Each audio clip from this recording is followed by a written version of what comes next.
হাসরের ময়দান কায়েম হবে, এটা কি বিশ্বাস লাগে না? বিশ্বাস আছে? যারা মনে করবে যে হাসরের ময়দান হবে না তারা হলো কাফের। কথা সত্য না? হাসরের ময়দান হবে কিনা? আল্লাহ বিচার করবেন কিনা? তাহলে হাসরের ময়দানে এই সূর্যটার 12টা মুখ আছে। এই সূর্যটা মানুষের অর্ধ হাত উপরে চলে আসবে এবং 12টা মুখ নিচের দিকে দাবিত হবে। কোরআনের বর্ণনা, বুখারী শরীফের বর্ণনা। তো ওই সূর্যের একটা মুখ ছিল, এই কথা বললে কিন্তু শক্ত দাঁতানি হবে, একেবারে খামোশ। আপনারা অনেক লম্বা ওয়াজ শুনেছেন, ওয়াজ শুনতে শুনতে মোটামুটি ক্লান্ত হয়ে গেছে, আমি বুঝতে পেরেছি। এখন আর ওয়াজ নয়, আমি কয়েকটা নসিহতের কথা বলি, আমি আপনাদেরকে নিয়ে মোনাজাত করে দেব ইনশাল্লাহ। তো আমরা চৈত্র মাসে খেতে কামারে কাজ করলে এই সূর্যটা পৃথিবী থেকে, জমিন থেকে কত দূরে সূর্য? 5000 মাইল, 9 কোটি 30 লক্ষ মাইল দূরে সূর্য আছে। সুবহানাল্লাহ বলেন। ওইখান থেকে একটা মুখ দিয়ে, আর 11টি মুখ আছে উপরের দিকে, একটা মুখ মানে সূর্যের একটা মুখ দিয়ে ওই 9 কোটি 30 লক্ষ মাইল দূর থেকে এখানে তাপ নিক্ষিপ্ত হয়। এতে করে চৈত্র মাসে যারা খেতে কামারে কাজ করে, এই সূর্যের প্রখরতার কারণে, সূর্যের তাপের কারণে, উত্তপ্ত তাপের কারণে একেবারে পিঠের চামড়া কি হয়ে যায়? পুড়ে যায়, ঠিক না? সহ্য হয় না আমাদের, এরকমও তো হয় মাঝে মধ্যে, কি বলেন? আর এই সূর্যটা যখন হাসর ময়দানে অর্ধ হাত উপরে চলে আসবে এবং মুখ থাকবে 12টা মুখই নিচের দিকে আসবে, আর 9 কোটি 30 লক্ষ মাইল দূরে থাকবে অর্ধ হাত উপরে। বুখারীর বর্ণনা, অস্বীকার করার কোনো কায়দা নাই। বললাম না, ফতো তো আগেই দিলাম। যারা মনে করবে হাসর ময়দান কায়েম হবে না, এরা স্পষ্ট কাফেরে হাক্কা, অস্বীকার করার কোনো সুযোগ নাই। সমস্ত আলেমই একমত। সুতরাং ওই 12টা মুখ যখন আমাদেরকে তাপ দিবে, তখন কি সহ্য করা যাবে? করা যাবে না। এই মানুষের মগজটা, এই খুলিটা ফেটে যাবে একেবারে টকবক করে। মাথার খুলির ভিতরে কি আছে? মগজ আছে। এই মগজ বায়া বায়া নাক দিয়ে, চোখ দিয়ে, গাল দিয়ে বায়া বায়া নিচের দিকে পড়ে মাটিতে পড়বে, আর মাটিটা সূর্যের প্রখরতার কারণে মাটিটা তামা তামা হয়ে যাবে। একটু চিন্তা করে দেখেন কেমন লাগবে। সহ্য করা সম্ভব না। তাহলে আসুন এমন একটা আমলের কথা বলবো, যে আমলটা করলে 12টা মুখ আপনার অর্ধ হাত উপরে আসবে, কিন্তু আপনার মাথায় রৌদ্রের তাপ লাগবে না। সুবহানাল্লাহ বলেন। এই আমলের কথা কি শুনতে চাও তোমরা? হ্যাঁ, একদম বাহাদুরের মতো হাসর ময়দানে তাফাল্লিং করবা, কিন্তু সূর্যের তাপ লাগবে না। তোমার পাশের লোকটা সূর্যের তাপের প্রখরতার কারণে চিৎকার করতে থাকবে, পানি দাও পানি দাও বলে রব উঠে যাবে, চিৎকার করবে তোমার পাশেই, কিন্তু তোমার মাথা সূর্যের তাপ লাগবে না। এমন একটা আমল আছে, এমন একটা কাজ আছে। এই কাজটা আমরা করতে চাই কি না? সবাই চাই। এটা অন্য কিছু না, এটা হলো টুপি। সুবহানাল্লাহ। যারা হার হামেশা টুপি মাথায় দিবে, এই টুপিওয়ালাদের মাথার মধ্যে সূর্যের তাপ লাগবে না। বলো সুবহানাল্লাহ। তাহলে কি টুপি দিব না? দিব তো? আচ্ছা, ঠিক আছে। তাহলে আমি লম্বা বক্তব্য করব না, যেহেতু অনেক আলেম ওলামা আমাদের পর্দা দারুল সিদ্দিকী দরবার শরীফের খলিফা বৃন্দ, আলেম ওলামা অত্যন্ত নুরানি চমৎকার আলোচনা করেছেন, তাই না? আপনারা মনোযোগ সহকারে শুনেছেন। সুতরাং এই অনুযায়ী আমরা আমল করব। এখন আমি যেহেতু শেষে আসলাম, মাত্র 3টা আমলের কথা বলবো। কয়টা? আর বলতে হুজুর একটা তো বললেন, আর এটা হলো বোনাস। এটা কি বোনাস? টুপি মাথা দেওয়া, এটা কি বোনাস? আর গনে গনে 3টা আমলের কথা বলবো। 3টা আমল, 3টা কাজ।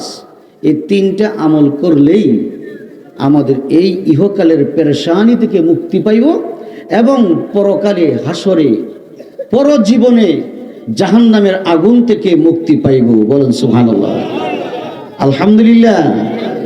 তাহলে সেটা তো আমাদের শোনা প্রয়োজন নাকি? 3 কাজ করলে দুজকের হয়রানি, দুনিয়ার হয়রানি পেরেশানি থেকে আমরা মুক্তি পাবো, শান্তি পাবো। আমরা সকলেই শান্তি চাই না অশান্তি চাই? শান্তি চাই না? কোন পথে শান্তি, কোন মতে শান্তি, সেটা আমরা শোনার জন্য আমরা ওয়াজ মাহফিলে এসে থাকি, তাই না? তাহলে এমন একটা 3টা কাজের কথা বলবো, 3টা আমলের কথা বলবো। 3টা আমলের কথা বলেই আমি আখিরে মোনাজাত করে দেবো ইনশাল্লাহ। 3টা আমল করলে, 3টা কাজ করলে এই দুনিয়াতেও শান্তি, পরকালেও শান্তি। হ্যাঁ, কয়টা আমল, কয়টা কাজ?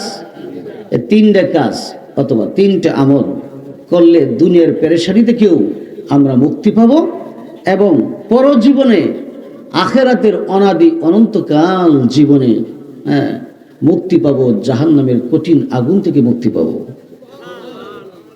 এটা তো জানা দরকার, ঠিক কিনা? হ্যাঁ, এবং আরো কি, আরো বোনাস আছে, আরো অফার আছে। যুবকের অফার বুঝে বেশি, ঠিক না? বাংলালিংকের অফার, হ্যাঁ, এয়ারটেলের অফার, আরো অফার আছে। এই 3টা কাজ করলে, 3টা আমল করে কেউ যদি যেতে পারে তাহলে দারুণ অফার। কি অফার?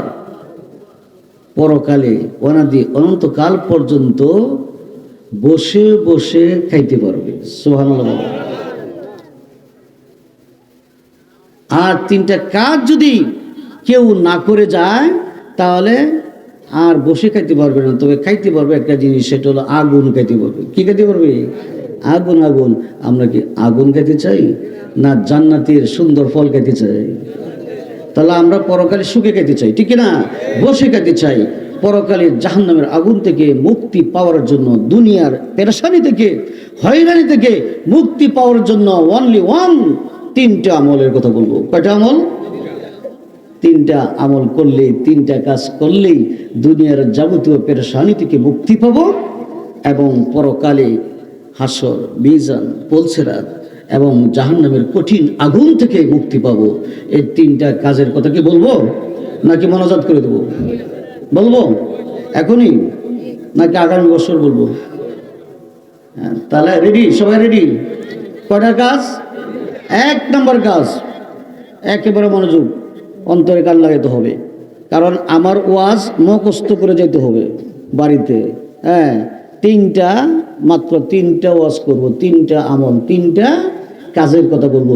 এই 3টা আমল যদি কেউ করতে পারে, নারী এবং পুরুষ, তাহলে দুনিয়ার যাবতীয় পেরেশানি থেকে মুক্তি পাবে এবং পরকালে কঠিন জাহান্নামের আগুন থেকে মুক্তি পাবো।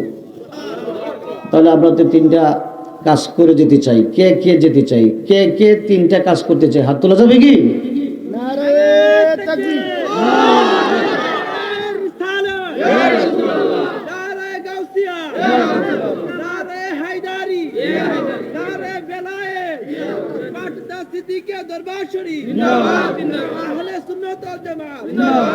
সিলসিলায়ে ফুরফুরা শরীফ জিন্দাবাদ।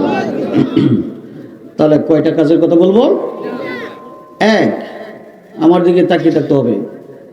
নাম্বার 1 নাম্বার হচ্ছে হালাল খাবার। 3টা কাজের মধ্যে একটা কাজ কি? একটা আমল কি? হালাল খাবার। আকলিল হালাল, হালাল খাবার। হালাল খাবার কেউ যদি খাইতে পারে তাহলে তার এই মাথা থেকে পা পর্যন্ত আপাদ মস্তক, সেই 3.5 হাত বডিটাও যাবতীয় রোগ বেমারি থেকে মুক্তি পাবে। সুবহানাল্লাহ। আর হারাম খাইলে কলেরা, বসন্ত, ডায়রিয়া এবং ক্যান্সার, বিভিন্ন রোগের সৃষ্টি হবে। তাহলে আমরা হালাল খাইতে চাই কিনা? হালাল খাইতে চাই। আচ্ছা, এই হালাল খাইতে হইলে আমাদের হালাল কামাই করতে হবে, ঠিক কিনা? আচ্ছা, এইবার আসেন, আপনারা সকলেই এখানে যুবক, বৃদ্ধ, আবাল বৃদ্ধ বনিতা যারা আছে পর্দার আড়ালে, সকলেই মনকে প্রশ্ন করেন, আপনার বিবেককে আপনি জিজ্ঞাসা করেন, প্রশ্ন করেন, মন রে মন, তুই কি হালাল খাইতেছস নাকি হারাম খাইতেছস? প্রশ্ন করেন মনে মনে। আপনার বিবেক এবং মনের মধ্যে যুদ্ধ চলছে, ঠিক কিনা? বিবেক বলতেছে, এই মন, তুই তো সম্পূর্ণ হালাল খাইতেছিস না, ঠিক কিনা বলেন? তাহলে আমাদের খাবারের মধ্যে ভেজাল আছে, ঠিক কিনা বলেন? এই জন্য বলতে হুজুর কত নামাজ পড়ি, কত দোয়া করি, কত কিছু করতেছি, কবুল তো হয় না। কেন হয় না জানেন? কারণ হালাল খাইতেছেন না। ইবাদত কবুল হওয়ার জন্য, দোয়া কবুল হওয়ার জন্য, হজ কবুল হওয়ার জন্য, যাকাত কবুল হওয়ার জন্য, কুরবানি কবুল হওয়ার জন্য অনলি ওয়ান শর্ত, একমাত্র হলো হালাল খাবার। ঠিক কিনা বলেন? এই হালাল খাবার খাইতেছি না, এই জন্য ইবাদত কবুল হয় না, দোয়া কবুল হয় না। তাহলে মন কি প্রশ্ন করছেন? আমার মনে আমি প্রশ্ন করছি, আপনারা করছেন? হ্যাঁ, আপনার বিবেক কিন্তু বলতেছে যে হালাল তো পরিপূর্ণ খাইতেছিস না। তাহলে আমাদের হালাল খাবারের মধ্যে ঝামেলা আছে কিনা? আছে। সবাই না, বেশিরভাগই। ঠিক কিনা বলেন? সবকিছুর মধ্যেই ঝামেলা ঢুকে গেছে। এই অবৈধ অর্জিত টাকা দিয়া, পয়সা দিয়া আপনি যদি খাবার কিনে আনেন, তরকারি কিনে আনেন, চাইল কিনে আনেন, মাছ কিনে আনেন, গোশত কিনে আনেন, এগুলি খাবার খাইতেছেন, আপনার শরীরে হারাম রক্ত হইতেছে, হারাম গোশত গজাইতেছে, যার জন্য কোনো ইবাদত কবুল হচ্ছে না। ঠিক কিনা বলেন? বলতে পারেন হুজুর দেখান তো, আমি এক দুইটা দেখাবো। এটা ব্যাখ্যা আছে, কিন্তু এই হালাল খাবারের ব্যাখ্যা দিলে সারা রাতও যাবে, তাহলে 3 কথার শেষ হবে না। আমি খুব সংক্ষিপ্তভাবে বলবো, তো একটু ব্যাখ্যা দিই। প্রশ্ন হতে পারে যে হুজুর হালাল এবং হারাম একটু দেখান তো, আমরা তো হালালেই খাই। দেখেন, আমরা এখানে যারা আছি বেশিরভাগই গৃহস্থী করি, ব্যবসা করি, চাকরি করি। ঠিক না? ঠিক কিনা বলেন? আচ্ছা, ব্যবসার কথা বলি। যেমন সবিল আছে না? সবিল কি? আরে কার্ডের ব্যবসা করে। আপনাকে বলছেন ভাই তুমি আমাকে 150 কেবি কার্ড দিবা। হ্যাঁ ঠিক আছে, তোমাকে 150 কেবি কার্ড দিব, প্রতি কেবিতে এত টাকা। তো 150 কেবি কার্ড সে রেডি করছে। আপনি পরের দিন গেলেন, গিয়ে দেখেন প্যাকেট করে রাখছে, কার্ডগুলি ভেদে রাখছে যে এই যে আপনার কার্ড তৈরি আছে। এইখানে সে করছে কি, আমার কথা বাস্তব নাকি কাল্পনিক চিন্তা করে দেখেন। ওই 150 কেবি কাঠের মধ্যে, প্রতিটা কাঠের মধ্যে 2 সুতা থেকে 3 সুতা কমায় ফেলছে। ঠিক কিনা বলেন? তাহলে 2 সুতা 3 সুতা কমাইয়া আপনার কাছ থেকে যে টাকাটা নিল, এই টাকাটা হালাল না হারাম? এরকম চলছে কিনা ব্যবসা? নাকি চলে না? আমি কি ভুল বলছি? তাহলে 2 সুতা 3 সুতা 4 সুতা কমায় ফেলছে, আপনি এগুলো লক্ষ্য করেন না। আপনি 150 কেবি কার্ড দিয়েছেন, নিয়ে যাই, কিন্তু এখানে সে করছে কি, হ্যাঁ ধোঁকাবাজি করছে। ঠিক না?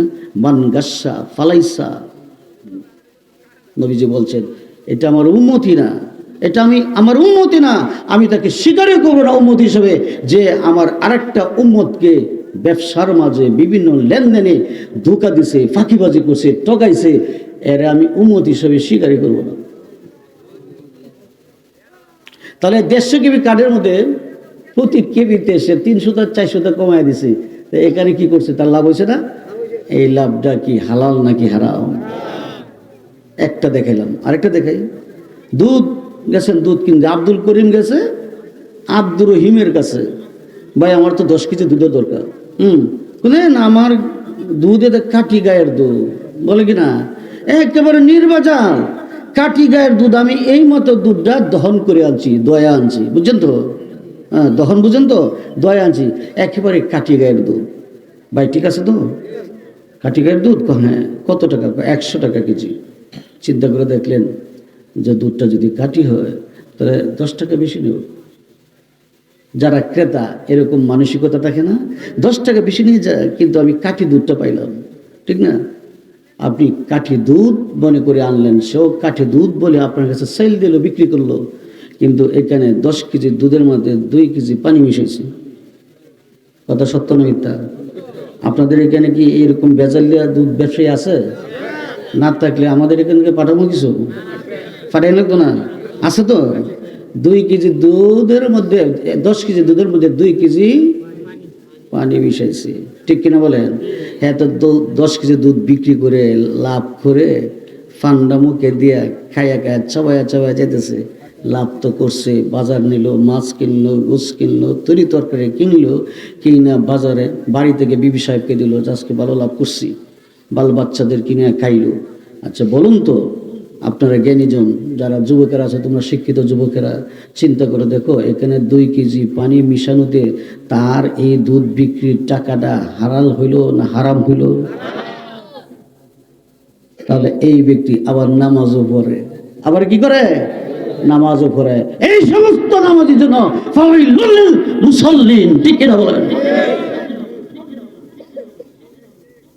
নামাজ পড়েও জাহান্নামে যাবে, কথা সত্য নয় কি?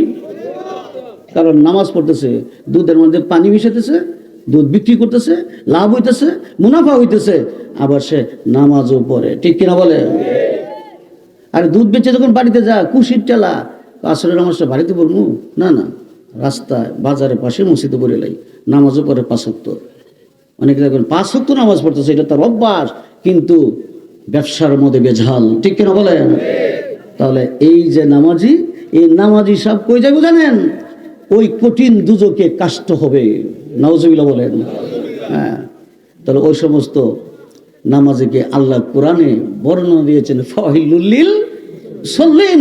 ওই সমস্ত নামাজি কোথায় যাবে আপনারা বলেন? ফতোয়া আপনারা দেন, কোথায় যাবে? কারণ সে দুধের মধ্যে পানি মিশাইছে, সব মিলে কাঠের মধ্যে 2 সুতা 3 সুতা কমাইও দিছে, আবার কিসের নামাজও পড়ে, তার নামাজ কবুল হয়েছে কি হয়েছে না বলেন? আপনারা ফতোয়া দেন, কবুল হয়েছে? আর যার্রা পরিমাণ যদি হারাম থাকে, তাহলে এই হারাম কাবার কাইয়া যত ইবাদত, যত তাহাজ্জুদ, যত জিকির আজকার, যত মুরাকাবা, মুশাহাদা, রাবেতা, যত কিছুই করুক না কেন, কোন ইবাদত আল্লাহর দরবারে কবুল। সত্য না মিথ্যা? আচ্ছা, বুঝছেন তো? আর একটু দেখাই। চলছে আমাদের দেশে যে অন্য কিছুর মধ্যে বেচার নাই, আছে।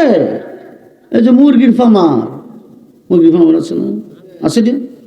বলতে বলো, আমার বাড়িতে মেহমান আসবে কালকে, আমার মেয়ের বিয়ে, আমার ছেলের বিয়ে, আমার এত কেজি মুরগি লাগবে। আর মুরগির যে ব্যবসায়ী এত খুশি, ঠিক না? মনে করেন 200 কেজি, 300 কেজি, 400 কেজি মুরগি অনুষ্ঠানে লাগে কিনা? লাগে কিনা? তোর এই মুরগির ব্যবসায়ী খুব খুশি মনে মনে যে মক্কেল পাইলাম। আমি সবাইকে বলছি না, এরকম ব্যবসায়ী ধোঁকা দেয়, ঠগায়, আছে কিনা বলেন? আছে? আপনাদের দেশে আছে তো? সব দেশে আছে। তোমার কতটি লাগবে? 150 কেজি, 300 কেজি, 400 কেজি, ঠিক আছে। সে করে কি, 400 কেজি মুরগি মেপে দিল, ঠিক আছে, কিন্তু প্রতি মাপাতেই সে 100 থেকে 200 গ্রাম কম দিল, কমপক্ষে 100 গ্রাম কম দিল টেকনিকে, কৌশলে, তাহলে তার লাভ হইতেছে না? আচ্ছা, এই লাভটা, এই মুনাফাটা, এই যে লাভের টাকাটা, হ্যাঁ, তোমরা যুবকেরা বলো, এটা কি হালাল না হারাম? এরকম প্রতিটা ব্যবসায়, প্রতিটা অপশনে মানুষেরা অন্য মানুষকে ধোঁকা দিচ্ছে, ঠিক কিনা বলো? এই যে কৃষকেরা, এখানেও বেচা। যাই হোক, এক কথা, হালাল খাবার খাইতে হবে, হালাল খাবার খাইতে হবে। এই কাজটা, এই আমলটা করতে হবে। হালাল খাবার আমরা কি খাইতে চাই সবাই, নাকি ভেজাল খাবার খাইতে চাই? আমি 2-3টা দেখালাম, এইভাবে দেখাইতে দেখাইতে আমি 1000টি দেখাইতে পারবো। আর আপনারা খালি বলবেন যে হুজুর ঠিকই বলছেন। হ্যাঁ, এরকম ভাবে ধোঁকাবাজি, চিট্টারি, বাটফারি, মক্করবাজি চলছে কি চলছে না বলেন? তাহলে আপনার ইবাদত কবুল হবে কেমনে? এই জন্য তো আল্লাহ বলছেন, তুমি হারাম খাইয়া তুমি যত হজ করো, যত ইবাদত করো, যত তাহাজ্জুদ পড়ো, যত জিকির করো, যত দোয়া করো, একটা ইবাদত আমি আল্লাহ তোমার কাছ থেকে গ্রহণ করব না। সেই ইবাদত তোমার নাকের মধ্যে আমি নিক্ষেপ করব, সেই ইবাদত সহ তোমাকে জাহান্নামে নিক্ষিপ্ত করব। সুতরাং সম্মানিত উপস্থিতি, ইবাদত করার জন্য আল্লাহ পাক আমাদেরকে দুনিয়াতে প্রেরণ করেছেন। মা খালাকুল জিন্না ওয়াল ইনসা ইল্লা লিয়াবুদুন। সে ইবাদত করতে হলে, ইবাদত আল্লাহ পাকের দরবারে কবুল করাইতে হলে পূর্ব শর্ত কি? হালাল খাবার। কি? হালাল খাবার। তা হালাল খাবারের জন্য হালাল কামাই করাও ফরজ, ঠিক কিনা? তাহলে 3টা কাজের মধ্যে, 3টা আমলের মধ্যে একটা শেষ। আমি বিশদ ব্যাখ্যায় গেলাম না, আরো কয়টা রয়েছে বাকি? 3 কাজ করলে কি হবে? ইহকালে পেরেশানি থেকে মুক্তি এবং পরকালে জাহান্নাম থেকে মুক্তি পাবো আমরা। তা আমরা তো মুক্তি চাই নাকি? মুক্তি চাই না? তাহলে তিনটার মধ্যে একটা চলে গেল, রয়েছে কটা? দুইটা। তো দুইটা আগামী বছর বলবো, মনোজাত করি না, তোমরা হাসাহাসি করো। অজমা ফিলে এসে বেয়াদবি করো নাকি? যুবকদেরকে বলছি, আগামী প্রজন্ম তোমরা এইভাবে নিজকে তৈরি করবা, এইভাবে নিজকে প্রস্তুত করবা, যা কোনোদিন চাকরি করি, গৃহস্থ করি, ব্যবসা করি, যাই করি, আজকে মনে রাখতে হবে যে পার্দা হুজুরের অবস্থা করছে, এটা সারা জীবন আমি লালন করব, আমি হারাম ঢুকাইব না। এটা যুবকদের কাছে আমার কি রইল? উদার্ত আহ্বান রইল। এই অবস্থা মনে থাকবে তো? তিন কাজে মুক্তি, এর মধ্যে একটা বলা হলো, রয়েছে কটা? দুইটা। 2 নম্বর হচ্ছে আদায় ফরাইজ, অর্থাৎ ফরজ আদায় করা। ফরজ আদায় করা, কোনো কাজে কোনো সমস্যা সুন্নত বা মুস্তাহাব কোনো কারণে পড়তে যদি নাও পারা যায়, ফরজ আদায় করতেই হবে, ঠিক না? কারণ ফরজেই মুক্তি, ফরজেই মুক্তি। এ ফরজ কি? বিভিন্ন ক্ষেত্রে ফরাইজ আছে, মানে ফরজ আছে। প্রত্যেকটা ফরজ আমাদের অতি মনোযোগ সহকারে আদায় করতে পারলেই মুক্তি পাওয়া যাবে ইহকালেও এবং পরকালেও। হ্যাঁ, তাহলে কি নামাজ ফরজ নাকি মুস্তাহাব? হ্যাঁ যুবকেরা বলো, হ্যাঁ বাস্তব কথা নাকি অবাস্তব? তো নামাজটা কি ফরজ করছে আল্লাহ? করছে না? আসসালাতু ইমাদুদ্দিন, মান আকামা ফাকাদ আকামাদ্দিন ওয়া মান তারাকাহা ফাকাদ হাদামাদ্দিন। নবীজি বলেছেন, নবীজি ইরশাদ করেন, নবীজি নুরানি জবান মোবারকে বলে গেছেন যে নামাজ কায়েম রাখবে, যে নামাজ পড়বে, যে আমল নামাজ সালাত আদায় করবে, সে আমার কষ্টের ধর্মকে ঠিক রাখলো, কায়েম করলো। আর যে নামাজকে ইচ্ছে করে ছেড়ে দিল, সে আমার উম্মত হয়েও আমার ধর্মকে ধ্বংস করে দিল। তাহলে নামাজ ফরজ না মুস্তাহাব? তাহলে এই ফরজ আদায় করতে হবে। যদি ইহকাল এবং পরকালে মুক্তি পাইতে চাই, তাহলে নামাজ পড়া লাগবে কি লাগবে না? তাহলে আজকে থেকে এই ওয়াজ শোনার পর থেকে 3টা কাজের মধ্যে 2টা কাজ বললাম, 2টা আমলের কথা বললাম। এই 2টা আমল কে কে করতে প্রস্তুত? হাত কি তোলা যাবে? এই বলতে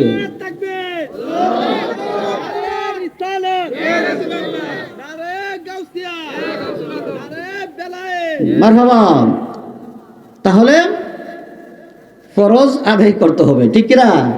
কোনো কারণে সুন্নত মুস্তাহাব করতে পারলেন না, সময়ের ক্রাইসিস, সময়ের অভাব, কিন্তু ফরজ আদায় করতে হবে, মগর জাহান্নামে কষ্ট হইতে হবে। ফরজে মুক্তি, ফরজে কি মুক্তি। সুতরাং এই ফরজের ব্যাখ্যা অনেক, কত ফরজ আছে, খালি নামাজ না, আরো ফরজ আছে। কিন্তু তোমরা যদি ইয়ং ম্যান, এই ওয়াজটা বেশি করা দরকার। কি একটা উদাহরণ দেই যুবকদের জন্য। এখন কিছু অত্যাধুনিক কিছু যুবক বেড়ে গেছে, শহরে দেখি, গ্রামে আছে কিনা যাই না, এই হাঁটুর উপরে একটা হাফ প্যান্ট পরে হাঁটে, বাবুগিরি করে। দেখতে কেমন দেখা যায়? হাফ প্যান্ট পরে, কি হাঁটুর উপরে, আবার দেখছি সাইডেতে সিরা, মানে কি উরাত দেখা যায়। এটা কি হালাল না হারাম? একটা নতুন ফ্যাশন। এটা কি ফরজ আদায় হয় না ফরজ তরক হয়? হাঁটুর উপরে যদি কেউ কাপড় পরে, ফরজ আদায় হচ্ছে নাকি ফরজ তরক হচ্ছে? তাহলে এই কাজ করা যাবে না। এই ফরজের কথা কয়টা বললাম, বিভিন্ন ভাবে আছে। যাই হোক, মহিলাদের জন্য বলি, পর্দা করা ফরজ, ঠিক কিনা বলেন? পর্দা করা ফরজ। এর জন্য মা বোনদেরকে বলে যায়, আমাদের পর্দা দারুন সিদ্দিকে দরবার শরীফ থেকে, পর্দা করা ফরজ। বেপর্দা দায়ুস, হাসর ময়দানে একটা সাপের কুরাক হবে, 5 দল লোক সাপের পেটের ভিতরে যাব। সাপটার নাম হলো জারিস। সাপের নাম কি? যুবকেরা মনে রাখবে, কি নাম? জারিস। হাদিসের বর্ণনা, জারিস নামে একটা সাপ হাসর ময়দানে তর্জন গর্জন করবে, এভাবে দোরা কাটা থাকবে। এই সাপের রং বেরঙের দোরা কাটা দেখে মানুষ ভয় পাবে, নবীরা পর্যন্ত ভয় পাবে, তার করে কাঁপবে। এই সাপ ছোট না বড়? এই সাপ যদি হা করে, হাদিস শরীফের বর্ণনা, এই সাপ যদি হা করে, তারা মুফাসসিরিন কেরাম, মুহাদ্দিসিন কেরাম লিখেছেন যে জমিনে থাকবে নিচের টুকটা, উপরের টুকটা আকাশ নাগাল পাবে। এত বিশাল সাপ আসবে, হঠাৎ করে হাসর ময়দানে এই সাপটা চলে আসবে, তখন মানুষের চিৎকার করতে থাকবে, ইয়া আল্লাহ ইয়া রব, এই সাপ থেকে আমরা মুক্তি চাই। এই সাপে আয়সা আরবিতে বলতে থাকবে, কারণ হাসরের ভাষা, পরকালের ভাষা কি আরবি। বলতে হুজুর আমরাও পারবো? হ্যাঁ, সবাই পারবে, অটোমেটিক পারবে। সাপ বলতে থাকবে, হ্যাঁ আল্লাহ আমাকে খাবার দাও। এই সাপকে যখন বানাইছে তখন সাপকে বলছে, তোমার খাবার হবে হাসর ময়দানে, এই পর্যন্ত তুমি অপেক্ষা করো, এই পর্যন্ত কি তুমি অপেক্ষা করো। সাপ অপেক্ষা করলো, হাসর ময়দানে সাপ চলে আসবে। সাপ যেটার ভিতরে তাকছে, কত বড় সাপ, আর এই সাপ অবস্থানের জন্য, টাকার জন্য আল্লাহর একটা কুদরতি বিল্ডিংও আছে। সুবহানাল্লাহ বলেন। এই বিল্ডিং কত বড়, সাপ কত বড়, বিল্ডিং কত বড় হইতে পারে। হ্যাঁ, এই সাপের ঘরটা, সাপের কাঁচাটা, এই সাপের কাঁচা খুলে দেওয়া হবে। এই সাপ আয়সা তর্জন গর্জন করে বলবে, এ আল্লাহ এ আল্লাহ, আপনার ওয়াদা পূরণ করুন, আপনি বলেছেন হাসরের ময়দানে আমাকে খাবার দিবেন। খাবার কি? খাবার মাছ না, মাংস না, ডিম না, দুধ না, রুটি না, শাক না, সবজি না। এই সাপের খাবার হইল মানুষ এবং জিন, এই দুই জাতি হলো সাপের খাবার। এই সাপ দেখে জিন এবং ইনসান সকলে তারতার করে কাঁপবে, হে পরদিগার, এই সাপের তর্জন গর্জন থেকে আল্লাহ আমাদেরকে বাঁচান। তখন আল্লাহ বলবে, আল্লাহ তখন কাহার নাম ধারণ করবে, এই সাপ, সাপ রে, দেখোস না হাসর ময়দানে কোটি কোটি মানুষ আছে, সবগুলি যদি তোকে দেওয়া হয় খাওয়ার জন্য, পেটটা ভরবে? সাপ বলবে, না, হয় না, হয় না, আরো লাগবে, আরো লাগবে। এই কথা শুনে হাসরবাসীরা আরো ডরে থারথার করে কাঁপবে। আল্লাহ পরে ঘোষণা দেবে কি? এই ঘোষণা পরে সকলে শান্ত হয়ে যাবে। হ্যাঁ, শান্ত হয়ে যাবে। কি বলতে? এই সাপ, সাবধান সাবধান, অন্য কোনো মানুষ তুই ভক্ষণ করতে পারবি না, সবাইকে খাইতে পারবি না, সবাই তোর খোরাক না। আমি তোর জন্য আজকে হাসর ময়দানে 5 দল লোক ঠিক করেছি, মোতায়েন করেছি। 5 দল লোক, এই 5 দল লোক হলো তোর খাবার।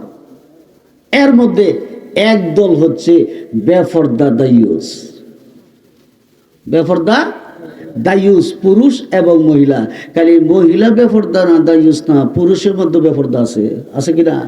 এই যে হ্যাঁ, হাফ প্যান্ট পরে, হাঁটুর উপরে হাফ প্যান্ট পরে মোটরসাইকেল চালায়, কথা বুঝছেন? এও বেফরদা দায়ুস, ঠিক কেন বলেন? সুতরাং 5 দল লোকের মধ্যে এক দল কি? বেফরদা দায়ুস। তাহলে আমরা এটা থেকে মুক্তি পাওয়া দরকার, আছে কিনা? আছে কিনা? 5 দলের এক দল বলছে, আরো 60 দল আছে, বলা সম্ভব না। যাই হোক, এই ফরজ আদায় করতে হবে, মনে থাকবে তো ইনশাল্লাহ, ফরজ আদায় করতে হবে।